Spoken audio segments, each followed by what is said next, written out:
ایک نیک اور مالدار شخص نے اپنا قصہ لکھا ہے۔ ایک دن میرا دل بہت بے چین ہوا۔ ہر چند کوشش کی کہ دل بہل جائے، پریشانی کا بوجھ اترے اور بے چینی کم ہو، مگر وہ بڑھتی ہی گئی۔ بالآخر تنگ الف کر باہر نکل گیا اور بے مقصد ادھر ادھر گھومنے لگا۔ اسی دوران ایک مسجد کے پاس سے گزرا تو دیکھا کہ دروازہ کھلا ہے۔ فرض نمازوں میں سے کسی کا وقت نہیں تھا۔ میں بے ساختہ مسجد میں داخل ہوا تو ایک صاحب کو دیکھا، خوب رو رو کر گڑ گڑا کر دعا مانگ رہے ہیں اور کافی بے قرار ہیں۔ غور سے ان کی دعا سنی تو قرض اتارنے کی فریاد میں تھے اور ان کو سلام کیا، مصافحہ ہوا، قرض کا پوچھا، بتانے لگے کہ آجین قرض اتارنے کی آخری تاریخ ہے، اپنے مالک سے مانگ رہا ہوں۔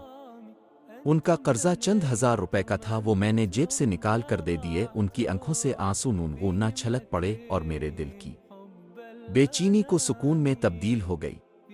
میں نے اپنا وزٹنگ کارڈ نکال کر پیش کیا کہ آئندہ جب ضرورت ہو مجھے فون کر لے، یہ میرا پتہ ہے اور یہ میرا فون نمبر۔ انہوں نے بغیر دیکھے کارڈ واپس کر دیا اور فرمایا، نہ جناب، یہ نہیں، میرے پاس ان کا پتہ موجود ہے جنہوں نے آج آپ کو بھیجا ہے۔ میں کسی اور کا پتہ جیب میں رکھ کر ان کو ناراض نہیں کر سکتا۔